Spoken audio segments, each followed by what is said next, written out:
اور میں بھرے مسجد میں اللہ کے گھر میں کہتا ہوں, اپنی جماعت کے سامنے کہتا ہوں, انشاءاللہ جو گندا اور گھناؤنا الزام میرے اوپر لگایا, میں اپنی جماعت کے اہل حدیث کے افراد کا کبھی سر شرم سے شرمندہ نہیں ہونے دوں گا. لا کر میرے مد مقابل لا کر کھڑا کر کے ہمارے اوپر گھناؤنا الزام لگایا ہے, لیکن الحمدللہ اس کے باپ نے بھرے مجمع میں قرآن ہاتھ میں لے کے کہا ہے کہ میری بیٹی جھوٹی ہے. اس نے کہا ہے, گواہی دی ہے کہ مولانا جرجیت صاحب کبھی ہمارے گھر نہیں آئے ہیں. الحمدللہ فخر کے ساتھ کہتا ہوں کہ کبھی میں اپنی جماعت کا سر شرم سے شرمندہ نہیں ہونے دوں گا.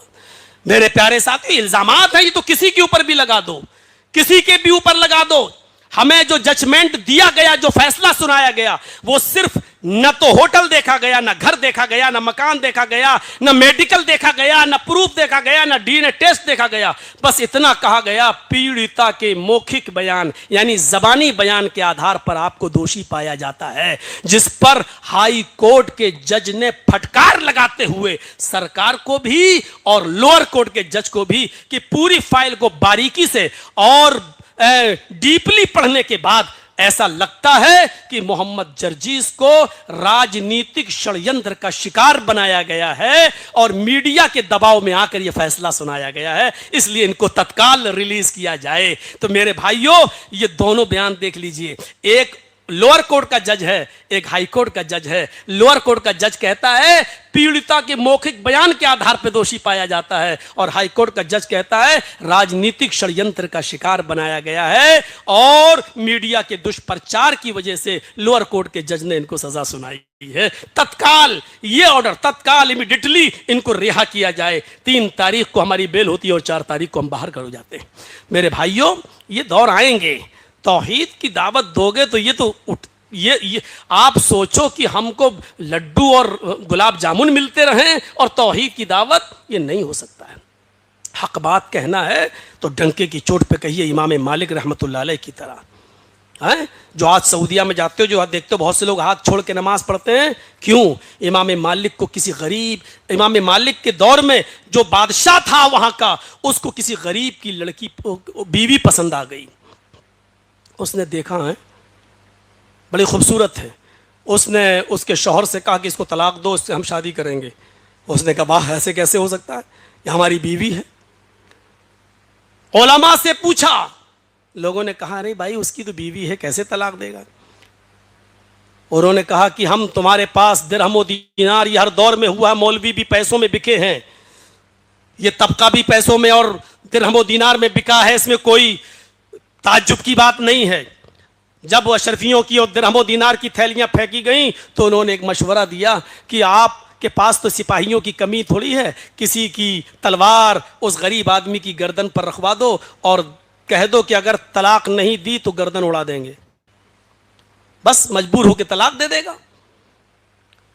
ایسا ہی کیا گیا. اس غریب آدمی کی بیوی بولی نہیں, ہمارے شوہر کی گردن مت اڑاؤ. اپنے شوہر سے کہا کہ تم زندہ رہو, میرے لیے اتنا ہی کافی ہے. آج یہ تمہیں مجبور کیا جا رہا ہے تو تم چھوڑ دو, مجھے طلاق دے دو, میں دل سے تمہیں اپنا شوہر ویسے ہی مانتی ہوں, کم سے کم تم زندہ رہو گے. طلاق دے دی, تلوار اس کی گردن پر رکھی ہے. مجبوری میں اس نے دیکھا کہ بادشاہ کی طاقت تو بہت زیادہ ہوتی ہے, سپاہی اس کے انڈر میں ہوتے ہیں. مجبوری میں اس نے اپنی زبان سے کہہ دیا کہ میں نے تجھے طلاق دی. مولویوں نے فتویٰ دے دیا کہ طلاق ہو گئی. اس نے اس عورت کو عدت گزرنے کے بعد اس سے نکاح کر لیا. 6 مہینے, 8 مہینے, 10 مہینے, 1 سال اس کے ساتھ رہا. دھیرے دھیرے یہ خبر, آج کل کی طرح واٹس ایپ کا زمانہ تو تھا نہیں, میسنجر کا, فیس بک کا زمانہ تو تھا نہیں, یوٹیوب کا زمانہ تو تھا نہیں. دھیرے دھیرے یہ بات اس ملک کے سب سے بڑی ہستی امام مالک رحمت اللہ علیہ کے کانوں میں پڑتی ہے. امام مالک کو پتہ چلتا ہے کہ اس آدمی نے اپنے سپاہیوں کو بھیج کر مجبور کر کے اس عورت کو آدمی کو طلاق دینے پر مجبور کیا ہے. بادشاہ تو ہماری مسجد میں خطبہ جمعہ پڑھنے آئے گا, لہٰذا بادشاہ اسی مسجد کے اندر جمعہ کا خطبہ امام مالک کا سننے گیا. آج وہ آگے بیٹھا ہوا ہے, امام مالک رحمت اللہ علیہ اپنے سر پر کفن باندھ کر خوشبو لگا کر آج جمعے کا خطبہ دینے کے لیے آ رہے ہیں. سرسی والو، ایسا ماحول کبھی آپ کے علاقے میں ہو جائے تو مولانا جرجیز کے آنے کے بعد یہ آپ کہہ دو گے کہ آپ ایسا مت بولنا ویسا مت بولنا، ہمارے یہاں کے حالات ایسے، ہمارے یہاں کے حالات ایسے ہیں. امام مالک رحمت اللہ علیہ سے ان کی بیوی کہہ رہی ہے آپ کو جھگڑا مول لینے کی کیا ضرورت ہے، آپ خاموش رہیے، آپ کو کیا ضرورت ہے، آپ نماز روزے کی بات کریے اور چلے آئیے. امام مالک رحمت اللہ علیہ نے سر پر کفن باندھا جو پگڑی کی شکل میں، اور چھڑی لی اور چل دی اور جمعے کا خطبہ دے رہے ہیں. جمعے کے خطبے میں فرماتے ہیں کہ میں نے ایسا ایسا سنا ہے، اللہ کرے کہ یہ بات جھوٹ ہو، اگر یہ بات سچ ہے اور بادشاہ نے اگر کسی عورت کے شوہر کو اس کی گردن پر تلوار رکھ کر اس کو اپنی بیوی کو طلاق دینے پر مجبور کیا ہے تو یہ طلاق نہیں مانی جائے گی. اللہ کے نبی کا ارشاد ہے ان الطلاق المکرہ لیس بشیء، زبردستی دلوائی ہوئی طلاق نہیں ہوتی. اترے مسجد منبر سے، نماز پڑھائی، اپنے گھر چلے گئے. اس بادشاہ کے ساتھ 500 سپاہیوں کی تلواریں میان سے باہر، فوراً گھر سے اریسٹ کروا لیا گیا اور ان کے سامنے پہلے تو درہم و دینار پھینکے گئے. مسئلہ بدل دو. امام مالک نے فرمایا ابھی زمین کے اوپر اور آسمان کے نیچے کسی ماں نے وہ بیٹا پیدا نہیں کیا جو میرے ضمیر کو خرید سکے، جو میری انتراتما کا سودا کر سکے. ابھی کم سے کم اس ماں کے، اپنی ماں کے اس بیٹے کو خریدنے کے لیے دنیا کے کوئی سونے اور چاندی کے انبار ابھی پیدا ہی نہیں ہوئے اور کوئی ایسا پیدا ہی نہیں ہوا جو مجھے خرید سکے. سزا کا اعلان کر دیا گیا. کوڑے ان کے اوپر برسائے گئے، اتنے کوڑے مارے گئے کہ ان کے دونوں ہاتھ شل پڑ گئے. نماز پڑھنے کا ٹائم ہوتا تھا، بس وہ کہتے تھے اللہ اکبر، ہاتھ اٹھتا ہی نہیں تھا، رفع الیدین نہیں کر پا رہے ہیں، ہاتھ نہیں باندھ پا رہے ہیں. اللہ اکبر. اسی کو کہتے ہیں اندھی عقیدت اور اندھی تقلید.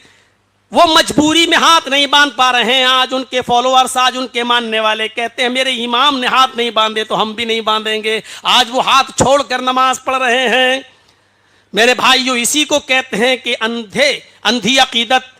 انہوں نے مجبوری میں نہیں باندھے، ہاتھ چل پڑ گئے. جب ہاتھ ہی نہیں اٹھ رہے ہیں تو کیا کریں گے؟ میرے پیارے ساتھیو، اس کے بعد بھی چین نہیں ملا، سکون نہیں ملا.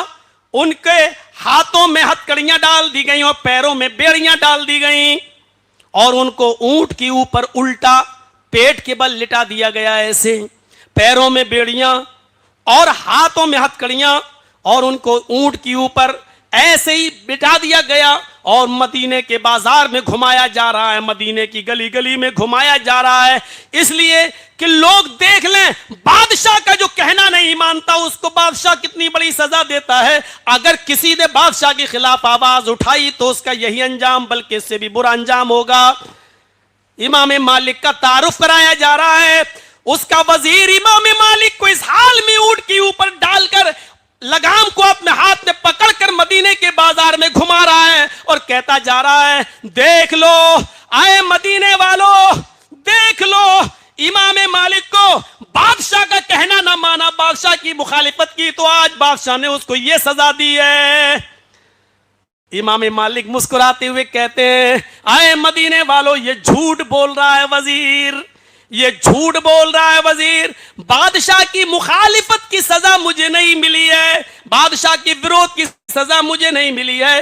تم میں سے جو مجھے جانتا ہے وہ جانتا ہی ہے کہ میں کون ہوں، اور جو نہ جانتا وہ سن لے کہ میں مالک ابن انس ہوں. جو نہ جانتا وہ سن لے کہ میں مالک ابن انس ہوں. جو نہیں جانتا وہ سن لے کہ میں مالک ابن انس ہوں. مجھے یہ سزا بادشاہ کی مخالفت کی نہیں ملی ہے بلکہ حدیث رسول سنانے کی ملی ہے. میں نے محمد رسول اللہ کی حدیث سنائی ہے اس لیے سزا ملی ہے. میرے ہاتھ ٹوٹ گئے، پیروں میں بیڑیاں ہیں، جھکنے کی طاقت نہیں ہے، پھر بھی اس اونٹ کے اوپر الٹے منہ لیٹے ہوئے ہیں، اور آج بھی یہی اعلان کر رہا ہوں، ان الطلاق المکرہ لیس بشیء، زبردستی دلوائی ہوئی طلاق طلاق نہیں ہوتی۔ بادشاہ حرام کاری کر رہا ہے، زنا کر رہا ہے، حرام کاری کر رہا ہے، زنا کر رہا ہے، دنیا کی کون سی طاقت امام مالک کو روک سکی؟ کوئی طاقت امام مالک کو نہیں روک پائی۔ ایسا شخص اپنے آپ کو اہل حدیث کہے تو خوشی ہوتی ہے، اپنے نام کے آگے لفظ اہل حدیث لگائے تو خوشی ہوتی ہے۔ حالات اور وقت کے ساتھ سمجھوتا کر لیں۔ مولانا جرجیس صاحب امام مالک کا واقعہ سنا رہے ہیں، بڑا اچھا لگ رہا ہے، آنکھوں میں آنسو آ جائیں۔ بلال کا واقعہ سنا ہے کہ کیسے پتھر ان کے سینے پر رکھ دیا جاتا ہوں، بہت مگر مچھ کے آنسو بہانے والے بہت ملیں گے۔ لیکن حضرت امام مالک اور حضرت بلال، حضرت سمیہ کی طرح تکلیف اٹھانے کے لیے ہم تیار نہیں ہیں اس دین کے لیے۔ اس منبر کے اوپر کھڑے ہو کر یہ خطبے سننے کے لیے تیار ہیں کہ بلال نے کیا تکلیف اٹھائی، سمیہ نے کیا تکلیف اٹھائی، امام مالک نے کیا تکلیف اٹھائی، امام احمد ابن حنبل نے کیا تکلیف اٹھائی، لیکن ان تکلیفوں کو ہم اٹھانے کے لیے تیار نہیں ہیں۔ سننے کے ہم شوقین تو ہیں، لیکن ان تکلیفوں کو اٹھانے کے لیے ہم تیار نہیں ہیں۔ یہ حق بات اللہ کے رسول نے ان کے چچا ابو طالب نے کیا کہا تھا، بھتیجے میرے اوپر اتنا بوجھ مت ڈالو کہ میں برداشت نہ کر سکوں، آج یہ لوگ تجھے مارنے کے لیے آ گئے، اتنا بوجھ نہ ڈالو۔ تو اللہ کے نبی نے کیا کہا تھا، آئے چچا جان آپ کیا سمجھتے ہیں کہ میں آپ کے سہارے پر جی رہا ہوں؟ نہیں، یہ کافرین مکہ اگر سورج اکھاڑ کر لائے اور میرے داہنے ہاتھ پر رکھ دیں، اور چاند لے کر آئے اور میرے بائیں ہاتھ پر رکھ دیں، پھر بھی میں دین حق سے باز نہیں آؤں گا، حق کی دعوت دیتا رہوں گا۔ یہ تھا ایک واقعہ اور، جب حق بات بولو گے تو پریشانیاں آئیں گی، اور پریشانیاں آئیں گی تو صبر آپ کو کرنا پڑے گا۔ حضرت سمیہ کی طرح جب تک نہیں پتا تھا، بس یہ آخری واقعہ سنا کر میں جانتا ہوں عشاء کا وقت ہے، تو میرے بھائیوں حضرت سمیہ کا ایک منظر دیکھ لیجئے میرے بھائیوں، حق بات، ابو جہل کھڑا ہے، ابو لہب کھڑا ہے، اور سمیہ کے دونوں یعنی بیٹا بھی اور شوہر بھی دونوں کو سامنے کھڑا کر دیا، عمار کو اور ان کے شوہر یاسر کو، اور سمیہ کے جسم سے کپڑے اتار دیے گئے۔ طبقات ابن سعد کے الفاظ، سمیہ محمد کے رب پر ایمان لائی ہے، چھوڑ دے، کہتی ہے ہاشا وکلا، ہرگز نہیں، کپڑے اتار دیے، ہاتھ پیچھے سے باندھ دیے، مان جا، نہیں مانتی ہے، نیزہ لیا، نیزہ اٹھا کر شرمگاہ میں داخل کر دیا، اس طرف سے ڈالا اور اس پار نکال دیا، ہاتھ پیچھے سے بندھے ہوں۔ اس ظلم پر ہم کیا کہیں گے؟ تھوڑی سی 5 مہینے کی جیل کی سلاخوں میں پہنچ جائیں تو ہمارے منہ سے اللہ میری رہائی کا انتظام فرما دے، یا زیادہ سے زیادہ لا الہ الا انت سبحانک انی کنت من الظالمین جو یونس علیہ السلام نے مچھلی کے پیٹ میں پڑھی، آپ یہی سب دعائیں پڑھیں گے۔ لیکن سمیہ جس کی شرمگاہ میں نیزہ ڈال دیا گیا ہو، ہاتھ پیچھے سے بندھے ہوئے ہوں اور نیزہ اس پار نکل چکا ہو، ایسے موقع پر یہ نہیں کہتی ہے کہ اللہ میری مدد فرما، اے اللہ ان ظالموں سے میری حفاظت فرما، اس کے منہ سے یہ دعا نہیں نکلتی ہے، اس کے منہ سے یہ دعا نکلتی ہے ثبت قدمی علی دینک یا ربی، اے ہمارے رب اس کی دی ہوئی تکلیف سے کہیں میرا ایمان نہ پھسل جائے، کہیں میرا اسلام نہ پھسل جائے، کہیں اس کی تکلیف سے مجھے میرا ایمان نہ چھن جائے، اے اللہ اس کی دی ہوئی تکلیفوں پر میرے ایمان پر مجھے ثابت قدم رکھنا، اے اللہ میرے ایمان پر مجھے ثابت قدم رکھنا، ثبت قدمی علی دینک، مجھے اپنے دین پر ثابت قدم رکھنا۔ اس کی زبان سے جملہ نکلتا ہے تو یہ نکلتا ہے۔ ہم کیا کہیں گے؟ دعا کرو مولانا ہماری روزی روٹی میں برکت ہو جائے، دعا کرو مولانا کاروبار بہت، ارے آپ مسجد کے لیے آئے ہیں، آپ مدرسے کے لیے آئے ہیں، آپ دعا کرو ہمارا کاروبار چلا جائے تو انشاءاللہ 50,000 آپ کے اکاؤنٹ میں ڈلوا دیں گے، بس آپ یہ دعا کرواتے ہیں اپنے علماء سے۔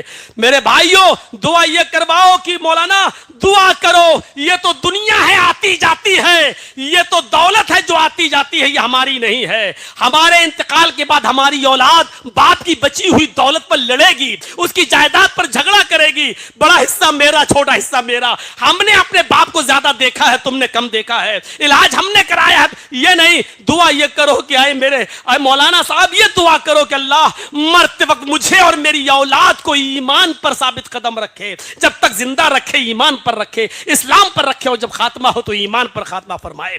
حضرت سمیہ کا یہی حال تھا, پیچھے سے ہاتھ بندے ہیں, نیزہ پکڑ نہیں سکتی, خون بہ رہا ہے شرمگاہ سے, وہ کہہ رہی ثبت قدمی علی دینک, اے اللہ میرے قدموں کو, میرے پیروں کو, میرے قدموں کو اے اللہ اپنے دین کے اوپر ثابت قدم رکھنا. ابو جہل نے کہا ابھی بھی نہیں مانے گی, نہیں. کہا 2 اونٹ لاؤ. طبقات کے الفاظ ہیں, ایک اونٹ کا چہرہ پورب کی طرف, ایک اونٹ کا چہرہ پشچم کی طرف. ایک پیر سمیہ کا اس اونٹ سے باندھا, دوسرا پیر سمیہ کا اس اونٹ سے باندھا, کوڑا ہاتھ میں لے کر کہا سمیہ اب اونٹوں کو کوڑا ماروں گا, ایک اونٹ پورب کی طرف بھاگے گا, ایک اونٹ پشچم کی طرف. سوچ کہ تیرے جسم کا کیا ہوگا, تیرے پیر مختلف سمتوں میں چیر دیے جائیں گے.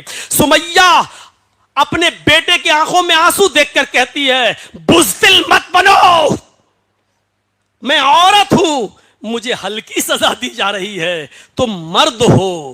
اے میرے بیٹے عمار, اے میرے شوہر یاسر, تم مرد ہو سکتا ہے کہ میرے بعد تمہیں مجھ سے بھی زیادہ سخت سزا دی جائے. تم آنسو بہا رہے ہو, یہ منظر تمہیں دیکھنا پڑے گا. دیکھو عمار, تم تو میرے پیٹ سے پیدا ہوئے ہو, مجھ سے کیا پردہ. یاسر تم تو میرے ہسبینڈ ہو, مجھ سے کیا پردہ. دیکھو اتنی بڑی خطیب کوئی پیدا نہیں ہوئی خطیبہ, اپنے بیٹے کو للکار رہی ہے, اپنے شوہر کو للکار رہی ہے کہ میں عورت ہوں اس لیے ہلکی سزا دی جا رہی ہوگی, تم مرد ہو اس سے بھی زیادہ سخت سزا کے لیے تیار رہنا. اور وہ ان دونوں کو ڈرانے کے لیے سزا دے رہا ہے. ابو جہل نے کہا کہ ارے بھاشن دینا بند کر, اسپیچ بند کر, اور بتا کہ تو محمد کے رب کو چھوڑتی ہے نہیں چھوڑتی ہے. نہ ان اونٹوں کو ماریں. آسمان کی طرف نظریں ڈالتی ہے اور ابو جہل کو چڑھاتے ہوئے کہتی ہے اے ابو جہل, اے ابو جہل, رب کعبہ کی قسم وہ جنت میں دیکھ رہی ہوں تو نہیں دیکھ رہا.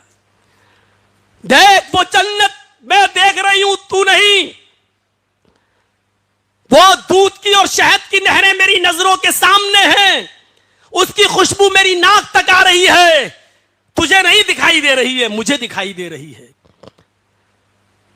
ارے بار بار کیا پوچھتا ہے محمد کے رب کو چھوڑتی ہے یا نہیں چھوڑتی ہے.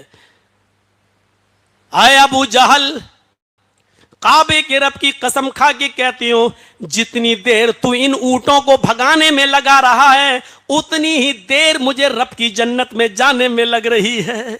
اے ابو جہل یہ نیک کام جلدی کر, جلدی ان اونٹوں کو کوڑے مار تاکہ رب کی جنت میں جلدی جا سکوں. اے میرے بیٹے عمار, اے یاسر, میں جنت کے گیٹ پر تم دونوں کا انتظار کروں گی, میرے پیچھے پیچھے چلے آنا, میرے نقش قدم پہ چلے آنا. ابو جہل نے کہا میں نے تو ان دونوں کو ڈرانے کے لیے سزا دیا, یہ تو اور اونٹوں کو مار دیا. ایک اونٹ پورب کی طرف بھاگا اور دوسرا اونٹ پشچم کی طرف. بیچ سے سمیہ کے 2 ٹکڑے ہو گئے, لیکن چہرے تک پہنچتے پہنچتے چہرہ سلامت بچ گیا, بیچ سے جسم کے 2 ٹکڑے ہو گئے. انتقال کے وقت سمیہ کی روح نکلتے وقت سمیہ کے چہرے پر مسکراہٹ تھی. طبقات ابن سعد کے الفاظ ہیں, ابو جہل سمیہ کے چہرے پر مرتے وقت مسکراہٹ دیکھ کر پتھر ہاتھ میں لے کے اپنے سر پہ مارنے لگا. لوگوں نے کہا یہ کیا کر رہے ہو؟ کہا میں ہار گیا, سمیہ جیت گئی, میں ہار گیا, سمیہ جیت گئی. مرتے وقت سب کچھ چھینا میں نے, لیکن مرتے وقت اس کے چہرے کی مسکراہٹ نہیں چھین سکا. دیکھو کیسے مسکرا رہی ہے, اس کا ہنستا ہوا چہرہ مجھے چڑھا رہا ہے. سب کچھ چھینا لیکن سمیہ کی مسکراہٹ نہیں چھین سکا. یہ جیت گئی, میں ہار گیا. یہ دردناک منظر عمار اور یاسر کی زبان سے جب اللہ کے نبی نے سنا, جمعے کے خطبے میں آپ نے اس دن بہت سے لوگوں کو جنتی بتایا. فرمایا اے لوگوں, عمار اور یاسر کی داستان سننے کے بعد میرے آنسو رک نہیں رہے ہیں. فرمایا ابو بکر تم جنت میں جاؤ گے, عمر تم جنت میں جاؤ گے, عثمان تم جنت میں جاؤ گے, علی تم جنت میں جاؤ گے. ابو بکر تم اکیلے جنت میں جاؤ گے, عمر تم اکیلے جنت میں جاؤ گے, عثمان تم اکیلے جنت میں جاؤ گے, علی تم اکیلے جنت میں جاؤ گے.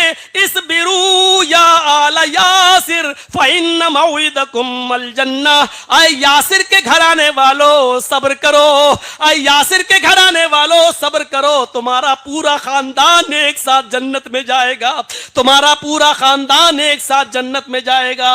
اللہ کے نبی نے اس منبر پر کھڑے ہو کر عمار اور یاسر کو یہ بشارت دی کہ تمہارا پورا خاندان ایک ساتھ جنت کے اندر جائے گا۔ یہ تھا سمیہ کا حق بولنا، اور جب پریشانی آئی تو اس پر صبر کرنا۔ حق بات کہیے ڈنکے کی چوٹ پر، اور پریشانی یہ تیار رہیے، حق بات کہو اور پریشانی نہ آئے تو یہ ہو نہیں سکتا، اور جب پریشانی آئے تو اس کا مقابلہ کرو۔ ایسے بہت سے لوگ ہیں جنہوں نے اس ملک کو چھوڑ دیا ہے، ہمارے اوپر پریشانیاں نہ آئیں۔ اللہ وہ جس ملک میں بھی ہیں تو ان کی حفاظت فرما، اللہ دین کا کام وہ جہاں کر رہے ہیں تو ان کی حفاظت فرما، لیکن میں آپ سے وعدہ کرتا ہوں کہ میں اس کنٹری کو نہیں چھوڑوں گا، چاہے کتنے حالات خراب ہوں، میں اس ملک کو نہیں چھوڑوں گا۔ انشاءاللہ جہاں بھی رہوں گا حق بات کہتا رہوں گا، ادھر پہنچوں گا تو ادھر بھی کلمت اللہ کو بلند کروں گا، آزاد رہوں گا تو ادھر بھی کلمت اللہ بلند کروں گا۔ ہمیں میری ماں نے جب پیدا کیا ہے اور جب پڑھا لکھا کر اس لائق بنایا ہے تو اس کا حق میں ادا کرتا رہوں گا۔ اللہ رب العالمین میری ہمت اور حوصلے میں مزید اضافہ فرمائے، اور جب تک زندہ رکھے مجھے دین کا کام لیتا رہے۔ میرے پیارے ساتھیوں، یہ چند باتیں میں نے ایمان اور عمل صالح کے تعلق سے، حق اور صبر کے تعلق سے آپ کے سامنے رکھی ہیں۔ کل ہیرور میں بھی مولانا عبید الرحمان صاحب العصری کی زیر سرپرستی میں پروگرام ہونا ہے انشاءاللہ، کل ادھر بھی تھوڑا سا بولنا ہے، اور پھر مجھے بیزا پور کی طرف جانا ہے۔ آپ کی محبت، میں نے پورے ہندوستان میں دورہ کیا، سفر کیا، لیکن میں اللہ کے اس گھر میں ہوں۔ اللہ کی قسم کھا کر یہ بھی کہتا ہوں کہ جو محبت آپ نے، جو پیار آپ نے ہمارے ساتھ ہم کو دیا ہے، ایسی محبت اور ایسا پیار بہت کم جگہوں پر ملتا ہے، نہیں ملا مجھے۔ اللہ رب العالمین علماء کی عزت کرنے کی آپ کو مزید توفیق عطا فرمائے۔ کل میں نے اصلاح معاشرے پر تقریر کی تھی، آج میں نے ایمان اور عمل صالح پر۔ ایک بات نوجوانوں یاد رکھنا، آپ دین کا کام کر رہے ہو، اللہ اس کو قبول فرمائے، سیلفی لینا، فوٹو لینا، یہ چیز چھوڑ دیجیے۔ آپ جس مسلک سے جڑے ہیں وہ نہ تو ریا نمود چاہتی ہے اور نہ شہرت چاہتی ہے۔ آپ دیکھ لیجئے بہت سے ہمارے سلفی علماء ہیں، ایئرپورٹ پہ اتر رہے ہیں تو فوٹو کھینچ کے وہ اپنا ڈال رہے ہیں اپنے فیس بک پر، میں اترا، میرے دوست۔ نماز پڑھنے جا رہے ہیں، عمرہ کرنے جا رہے ہیں تو فوٹو کھینچ رہے ڈال رہے ہیں، دیکھیے میں عمرہ کرنے جا رہا ہوں سعودی عرب۔ یہ سب ریا نمود میں آتا ہے۔ میری فیس بک شیخ جرجیس انصاری کے نام سے ہے، بہت سے لوگ فرضی بنائے ہوئے ہیں، لیکن آج تک آپ دیکھیں گے کہ میں نے نہ تو کسی جلسے کا ڈالا ہے، نہ کہیں اترنے کا ڈالا ہے، نہ کہیں جانے کا ڈالا ہے، نہ یار دوستوں کے ساتھ ڈالا ہے، کہیں نہیں۔ جیل سے نکلتے وقت ہمارے 200-300 ساتھی ہمیں لینے آئے، انہوں نے اپنے اپنے آئی ڈی پہ ڈالا ہے، لیکن ہم نے نہیں ڈالا ہے۔ نہیں، ایک بات یاد رکھیے گا، ان اشد الناس عذابا یوم القیامت المصورون، قیامت کے دن سب سے زیادہ سخت عذاب اس کو ہوگا جو دنیا میں تصویریں بناتا ہوگا۔ تصویریں بنانے کی کئی شکل ہے، پینٹنگ کی شکل میں بھی ہو سکتی ہیں، اور اس کی شکل آج موبائل کی شکل میں آ گئی۔ یہ سب ناجائز کام ہے۔ ضرورت کے تحت پاسپورٹ بنوانا ہے تو آپ فوٹو کھنچوا لیجئے، چلیے ضرورت کے تحت، لیکن اب صاحب میں جرجیت صاحب کے ساتھ سیلفی لے لوں، اپنے دوستوں کو بھیجنا، دیکھیے میری ملاقات ہوئی ہے۔ آپ کو کیا ضرورت ہے دکھانے کی؟ صاحب جرجیت صاحب بھی ایک معمولی ایک عالم ہے، جیسے آپ کی مسجد کے امام ہے ویسے ہم بھی ہیں، وہ بھی قرآن حدیث بتاتے ہیں، ہم بھی بتاتے ہیں۔ آپ کی پیار و محبت میں ہم یہاں چلے آئے، تو یہ سیلفی ایلفی والا معاملہ چھوڑ کر اپنے آپ کو موحد بنانا ہے، اور ان تمام خرافاتوں سے آپ کو اپنے آپ کو روکنا ہے۔ اللہ رب العالمین ہمیں دین کا کام کرنے کی توفیق عطا فرمائے، اخلاص کے ساتھ کرنے کی توفیق عطا فرمائے، ہمارے ہر عمل میں اخلاص پیدا فرما دے، بار الہ ایمان ہمارے اندر پیدا فرما دے، عمل صالح کی توفیق عطا فرما، حق بات کہنے کی توفیق عطا فرما، حق بات کہنے میں جو پریشانیاں آئیں اس پہ ہمیں صبر کرنے کی توفیق عطا فرما، بار الہ جو کچھ کہا گیا ہے ان پر ہم سب کو عمل کرنے کی توفیق عطا فرما۔ جب تک تو ہمیں زندہ رکھ، اسلام پہ زندہ رکھنا، جب ہمارا خاتمہ ہو تو ایمان پر ہمارا خاتمہ فرما۔